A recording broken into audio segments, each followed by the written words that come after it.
오늘은 한번 넘어서야 할 장애물이라는 제목으로 말씀을 전하겠습니다. 제가 어떤 단어의 뜻을 말씀드릴 테니까 어떤 단어인지 한번 맞춰보십시오. 대형 사고나 폭력 등을 당한 뒤에 생기는 비정상적인 심리 상태.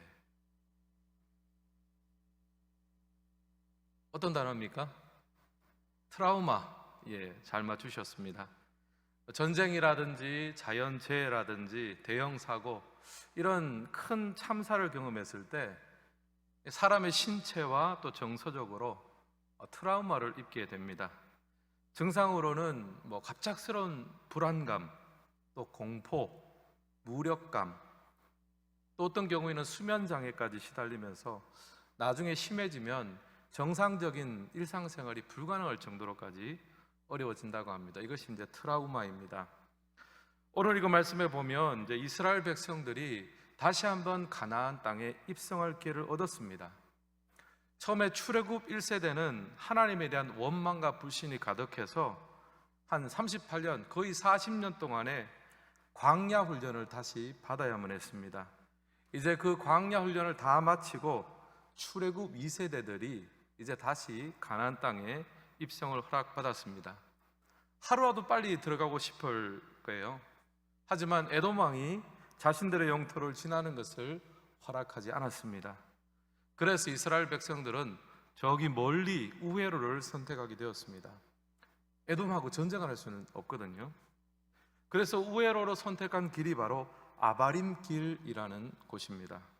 상당히 멀리 돌아가는 그런 곳입니다. 그런데 아바림 길에는 또 다른 복병이 숨어 있었습니다. 바로 아랏의 왕인데요. 이 아랏의 왕은 네겝 지역에 사는 또 강력한 나라의 왕이었습니다. 이제 이 아다림 길로 이스라엘 백성들이 온다는 것을 듣고 이 아랏의 왕이 이제 백성들을 일으켜서 전쟁을 준비했습니다.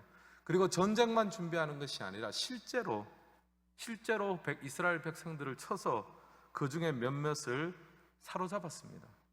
이스라엘 입장에서는 이제 뜻밖의 장애물을 만나게 되었습니다. 하지만 백성들이 다시 한번 진열을 가다듬고 승리를 거두었습니다. 그 승리를 거둔 곳의 지명이 바로 호르마라는 곳입니다.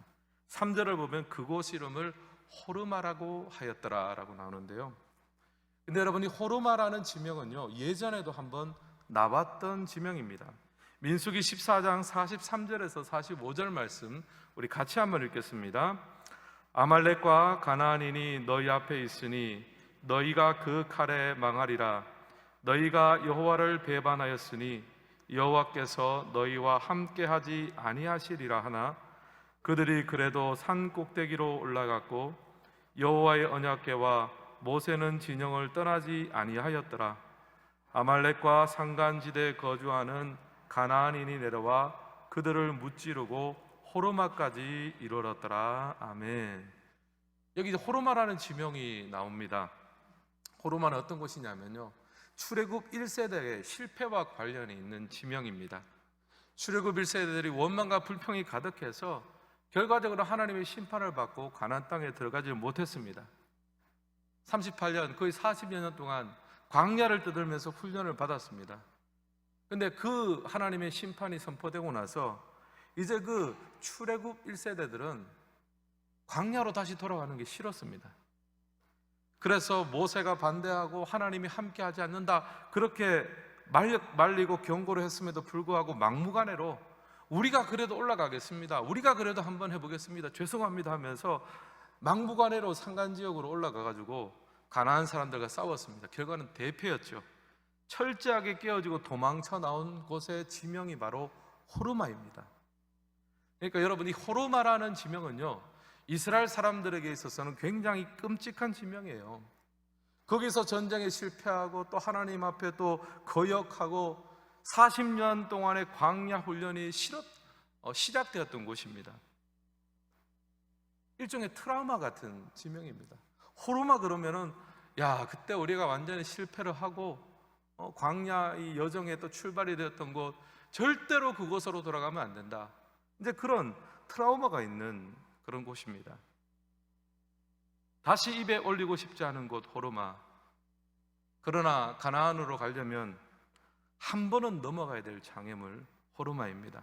출애굽 2세대는 다시 호르마 앞에 섰습니다. 우리가 살아가면서 어떤 여러 가지 상처를 입기도 하고 아픔을 겪기도 합니다. 트라우마가 생길 수도 있습니다.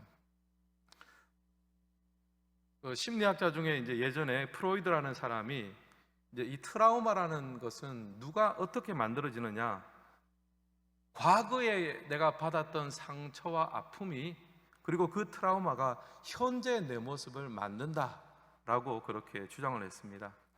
이것은 뭐 맞는 말이기도 하고 또 절반은 틀린 말이기도 합니다. 물론 과거의 상처와 아픔, 그 히스토리가 현재의 나를 만들죠.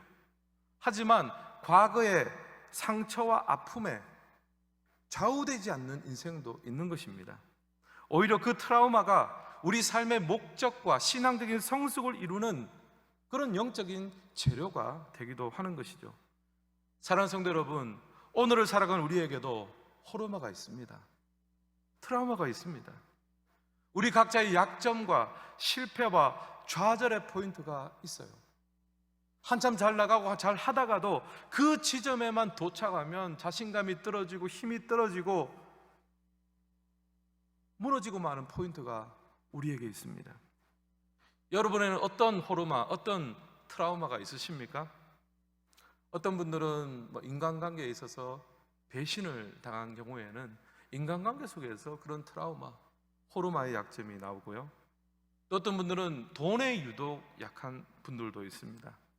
또 갑작스럽게 찾아온 질병 때문에 그런 아쉬움이 생기기도 합니다. 누구에게나 이 호르마가 찾아올 수 있다는 거죠. 그러나 여러분, 우리가 기억할 것은 하나님의 백성에게는 이 실패하고 좌절의 장소인 호르마, 우리의 과거의 그 트라우마가 오늘 현재의 모습을 결정하지 않는다는 것입니다. 오히려 우리 가운데 살아계심이 역사하시는 하나님의 능력과 은혜가 정말 우리 가운데 함께 하셔서 우리 가운데 믿음과 소망과 사랑의 그것을 빚어가는 거룩한 재료로 우리를 사용하실 줄을 믿습니다. 이것이 우리가 믿음 안에서, 은혜 안에서 누릴 수 있는 축복입니다. 저는 이런 관점에서 오늘 말씀을 살펴보면서 우리 안에 실패와 좌절의 장소인 호르마, 이 트라우마를 어떻게 다루어야 할지 한 3가지 정도로 정리를 해보았습니다. 첫 번째, 어떻게 다루어야 되느냐? 과거는 과거일 뿐이다, 이런 생각이 필요한 것 같아요. 1번 같이 한번 읽겠습니다. 과거는 과거일 뿐이다. 여러분, 출애굽 2세대에게 있어서 이 호르마라는 지명은 굉장히 끔찍한 기억입니다. 우리 부모 세대들이 실패했던 것, 그리고 40년 전에 저 호르마에서 승리만 했더라면, 우리 부모님 세대들이 승리만 했더라면 우리는 벌써 젖과 꿀이 흐르는 저 가나안 땅에 들어가서 이미 행복하게 잘 살 수 있었을 것인데, 아쉬운 기억이죠. 하지만 이 호르마는 이미 지나갔습니다. 패전하고 무너졌습니다. 쓰디쓴 과거죠. 여러분, 그러나 엄밀하게 한번 생각해 보시기 바랍니다. 호르마는 부모 세대가 실패했던 장소이지 출애굽 2세대가 실패한 장소는 아닙니다. 출애굽 1세대들은 철저하게 원망하고 불평함으로써 하나님과 지도자 모세를 거역했습니다. 그래서 심판을 받은 것이고, 이제는 40년간의 광야 훈련을 통해서 만나로 자족하는 훈련을 배우기도 하고 나름대로 연단된 인격을 가지기도 했습니다. 이런 의미에서 생각하면 출애굽 1세대와 2세대는 완전히 다른 세대죠. 그때와 지금은 다릅니다. 사랑하는 성도 여러분, 우리가 꼭 기억할 것이 바로 이것입니다. 과거의 실패가 꼭 오늘의 실패로 이어지지 않는다는 사실입니다. 프로이드는 과거에 실패한 당신 오늘도 실패할 거야, 그렇게 이야기하지만 여러분, 주님은 말씀하십니다. 하나님은 우리의 과오와 허물을 덮어주시고 바로 기쁨과 찬성으로 오늘 새롭게 거듭나게 하실 그 하나님의 능력을 맛보시기를 주님의 이름으로 축원합니다. 트라우마는 끊임없이 과거 속에 묶이게 합니다. 과거에 내가 이렇지 않느냐, 이런 배경이 있지 않느냐, 이런 유년 시절을 지나고 이런 실수와 과오를 했지 않느냐, 그러므로 거기에 걸맞는 현재의 모습을 살게 될 거야. 근데 우리가 하나님 앞에 이 트라우마를 내어드리면 어떻습니까? 믿음과 소망과 사랑의 재료로 하나님께서 삼으십니다. 합력하여 선을 이루어 주십니다. 여러분, 예수님을 가까이 섬겼던 사람 중에 막달라 마리아라는 사람이 있습니다. 굉장히 예수님의 그 십자가에도 가까이 갔고, 또 예수님의 장례도 준비를 했고, 또 부활의 주님도 만났습니다. 굉장히 예수님과 친했고 아름답게 쓰임 받았던 제자 그룹 중에 한 명이었습니다. 근데 여러분, 이 막달라 마리아가 예수님 처음 만났을 때 어떤 모습인지 아십니까? 7 귀신 들린 상태였습니다. 귀신 하나도 아니고 7 귀신 들려가지고 그냥 완전히 제정신이 아닐 뿐더러 이 세상 사람이 아니었어요. 그리고 그렇게 7 귀신 들리기 전까지 그 삶에 얼마나 많은 상처와 얼마나 많은 아픔과 얼마나 많은 배경이 있었습니까? 아마 프로이드가 그 막달라 마리아를 만났다면 당신은 어쩔 수 없다, 이대로 살다가 죽으라 그랬을 거예요. 근데 예수님 만나면 어떻게 됐습니까? 재기할 수 없는 사람이 재기하고, 회복될 수 없는 사람이 회복되고, 소망 없는 사람이 회복되는 그런 은혜를 누릴 수 있었습니다. 사랑하는 성도 여러분, 우리에게는 어떤 과거가 있으십니까? 여러분, 과거에 어떤 아픔이 있으세요? 어떤 실수를 하셨습니까? 어떤 허물이 있으십니까? 그리고 그 결과 때문에 오늘도 힘들어하고 계신 분 계십니까? 여러분, 오늘부터 새로 시작할 수 있는 거예요. 우리는 예수 그리스도 안에서 새로운 피조물입니다. 보라, 새 것이 되었다고 말씀하시는 그 주님의 능력을 오늘 이 밤 맛보시기를 예수님의 이름으로 축복합니다. 바로 이 시간이 은혜의 날이요 구원의 날이며 치료의 시간이 될 줄을 믿습니다. 두 번째는요, 우리가 어떤 자세를 가져야 되느냐, 주님과 함께 이것을 좀 돌파하겠다는 그런 다짐이 있어야 합니다. 우리 2번 같이 한번 읽겠습니다. 주님과 함께 돌파하라. 과거는 과거일 뿐 우리가 다시 시작할 수 있다고 말씀드렸죠. 그러면 누구와 함께 시작하겠습니까? 주님과 함께 새로 시작하고 돌파할 수 있어야 합니다. 2절 말씀 우리 같이 한번 읽겠습니다. 이스라엘이 여호와께 서원하여 이르되 주께서 만일 이 백성을 내 손에 넘기시면 내가 그들의 성읍을 다 멸하리라. 아멘. 출애굽 2세대가 이제 다시 호르마에서 적을 만났습니다. 38년 전으로 돌아가 보면 출애굽 1세대는 신앙적으로 너무 약했죠. 철도 없었습니다. 하나님의 능력을 바라보기보다는 자기 손에 있는 조그만 힘을 믿었어요. 자기의 숫자를 믿었습니다. 그래서 하나님이 함께하지 않는다고 말하고 모세가 올라가지 말라고 말렸는데 자기 생각에 올라갔어요. 그래도 이 정도 병력이면, 이 정도 준비면은 우리가 이길 수 있을 거라 생각하고 잘 될 줄 알았습니다. 근데 잘 되지 않았어요. 이런 아픔이 출애굽 2세대에게 기억으로 간직되었습니다. 그래서 지금 여러분이 백성들이 무엇을 이야기합니까? 하나님 앞에 기도하고 서원합니다. 어떤 서원합니까? 주께서 만일 이 백성을 내 손에 넘기시면. 굉장히 벌써 겸손해졌죠. 저는 38년 전에는 모세가 말려도 하나님이 말려도 내가 한번 해보겠습니다. 저한테 한번 맡겨주세요. 괜찮습니다. 제가 한번 해볼게요. 그랬는데 지금은 오히려 군사적으로 더 세졌죠. 더 준비도 많이 하고 영적으로 더 무장이 됐습니다. 근데 하나님 앞에 서원하면서 이렇게 말합니다. 주께서 만일 내 손에 허락하시면. 조건들을 사용해요. 승리가 자신에게 있지 않은 것을 깨달았습니다. 하나님이 허락하셔야만 승리가 내 것이 된다는 것을 깨달았죠. 신앙생활 하면서 이 사람도 몰랐던 건 아니죠. 이미 출애굽도 경험하고 많은 기적을 경험했기 때문에 그 사실을 이미 알고 있었습니다. 근데 머릿속에 있던 그 사실이, 그 진리가 가슴까지 내려오는데 몇 년 걸렸습니까? 40년이 걸렸어요. 굉장히 오래 걸리죠. 머릿속에는 알고 있어요. 벌써 출애굽할 때부터, 홍해 건널 때부터 알고 있습니다. 하나님이 하셔야 된다 알고 있는데 머릿속에 있는 그 진리가 가슴 속으로까지 내려오는데 불과 몇 센치 안 돼, 한 30cm밖에 안 되는데 그 30cm 진리가 이동하는데 40년의 시간이 걸렸습니다.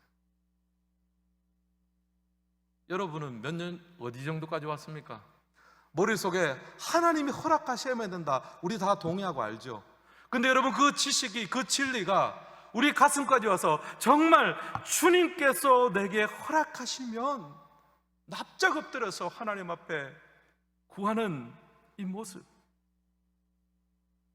머리에서부터 여러분 어디까지 이 진리가, 이 지식이 내려왔습니까? 가슴까지 내려오시기를 주님의 이름으로 축원합니다.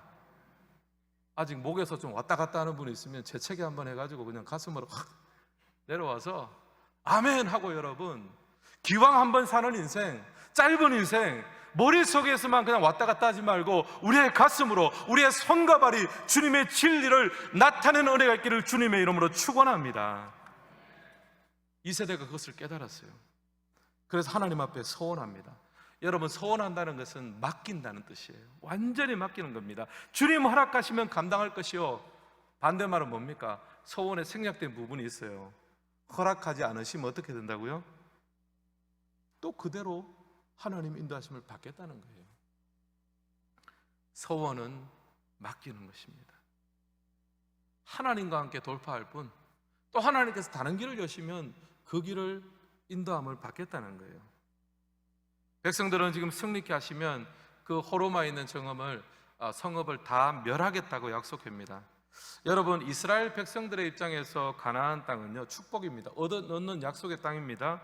하지만 반대로 가나안 민족의 입장에서는 그동안 지었던 많은 죄악들, 그 극심한 죄악들, 그 관영한 죄악이 하나님 앞에 심판받는 시간입니다. 그래서 하나님이 이스라엘 백성들에게 수차례 말하는 것이 진멸하라 그래요. 진멸하라. 이게 뭐 단순하게 땅을 얻는 정도가 아니라 하나님의 심판이 철저하게 진행돼야 되기 때문입니다. 이스라엘은 호르마를 철저하게 진멸했습니다. 이겨가지고 호르마를 얻었지만 진멸했기 때문에 남는 것은 하나도 없어요. 이스라엘 백성에게 승리 다음에 남은 것이 무엇입니까? 하나님 한 분 남은 거예요. 승리했는데 남는 건 없습니다. 진멸했기 때문입니다. 여러분, 출애굽 2세대가 가져야 될 초심이 무엇입니까? 승리하고 승승장구하고 잘 되지만 모든 것이 누구 겁니까? 하나님 거라는 거예요. 출애굽 2세대가 가져야 될 초심은요, 하나님 한 분만으로 만족하는 신앙입니다. 그래야 그 전쟁에 승리할 수 있고, 가나안 땅에 들어가서도 얼마나 유혹되는 게 많겠습니까? 하나님 한 분만으로 나는 만족합니다. 이 신앙이 없으면 들어가서 뭐 똑같이 살 수밖에 없습니다. 오늘 이스라엘 백성들이 호르마 성읍을 다 멸하고 하나님 한 분 외에는 나에게 소망이 없습니다, 하나님 한 분만으로 만족합니다, 이 찬양과 이 노래를 하나님 앞에 올려드렸던 것처럼 우리의 삶 가운데 동일한 은혜가 있기를 주님의 이름으로 축원합니다. 마지막 세 번째로 우리가 가져야 될 자세는요, 하나님께서는 나의 호르마를 적의 호르마로 바꾸어 주신다는 사실입니다. 우리 3번 같이 한번 읽겠습니다. 나의 호르마를 적의 호르마로. 우리 3절도 같이 한번 읽습니다. 여호와께서 이스라엘의 목소리를 들으시고 가나안 사람을 그들의 손에 넘기심에 그들과 그들의 성읍을 다 멸하니라. 그러므로 그곳 이름을 호르마라 하였더라. 아멘. 이스라엘이 적들의 성읍을 다 멸하고 이름을 호르마라고 불렀습니다. 호르마는 뜻이 뭐냐면 진멸, 전멸이라는 뜻입니다. 약간 뒤로 돌아가서 생각해 보면 출애굽 1세대에게 있어서 호르마는 이스라엘 자신들이 진멸됐어요. 자신감도 상실하고 소명감도 상실하고 하나님과의 임재도 상실하고 자기가 진멸되어 버렸습니다. 그래서 호르마가 출애굽 1세대에게는 트라우마가 된 거죠. 근데 여러분, 출애굽 2세대에게 호르마는 무엇입니까? 누가 진멸되었습니까? 가나안이 진멸된 것입니다. 이스라엘의 호르마가, 이스라엘의 진멸이 적들의 호르마, 적들의 진멸로 바뀌었습니다. 이스라엘의 트라우마는 가나안의 트라우마로 바꾸어졌습니다. 역전의 하나님이 역사하신 거죠. 여러분, 구약 성경에 보면 한나의 찬양이 나오는데요, 한나는 역전의 하나님을 찬양합니다. 여호와는 죽이시기도 하시고 살리시기도 하시며, 여호와는 서울에 내리시기도 하시고 거기서 올리기도 하시며, 가난하게도 하시고 부하게도 하시며 낮추기도 하시고 높이기도 하시는도다. 한나의 트라우마, 한나의 그 호르마의 장소에서 하나님께서 치유하시고 높여주는 것을 말씀하고 있습니다. 사랑하는 성도 여러분, 하나님 어떤 분이십니까? 우리한테 분명 약점이 있어요. 실패하고 좌절한 호르마, 트라우마라는 곳이 있습니다. 근데 하나님 앞에 가지고 나가면요, 나는 분명히 약점이고 트라우마라고 생각했는데 하나님은 이상하게 약점이 아닌 걸로 바꾸어 주세요. 분명히 내 건강이 약해지면 이것저것 못하는 것도 많아지고 불편한 것도 많아지고, 뭐 세상 사람들이 보면 내 건강이 조금 약해지면 너무너무 안 좋을 거라 그러는데, 그러나 그 약함 속에서 하나님의 은혜가 호르마가 아닌 것으로 바꾸어주는 거죠. 또 때로는 가난하게 되고 물질적으로 좀 여유가 없을 때도 오히려 영적으로 더 부유하게 만들어주시고 자족하게 만들어주시고 하늘 영광을 바라보게 하시는, 그러니까 호르마가 아닌 거죠. 하나님은요, 우리의 트라우마로 바꾸셔서 합력과의 선을 이루셔서 우리의 장점, 하나님과 바라보는 아름다운 재료로 만들어주실 줄은 믿습니다. 사단이 우리를 보면 놀랄 거예요.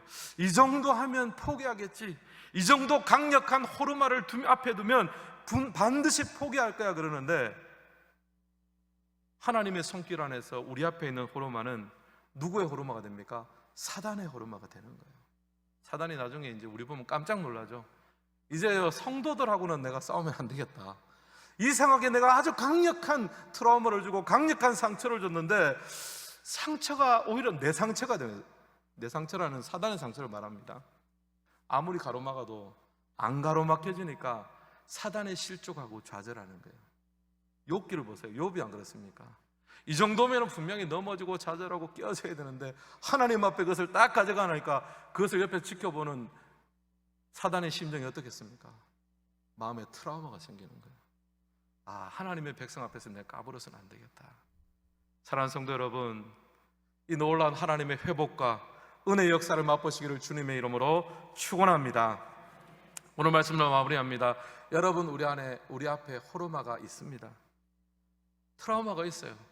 약점이 있습니다. 눈물과 아픔과 상처가 있습니다. 그러나 여러분 기억하십시오. 과거는 과거일 뿐입니다. 성도는 과거에 매여 사는 존재가 아니라 날마다 하나님의 은혜 안에서 새롭게 태어나는 존재입니다.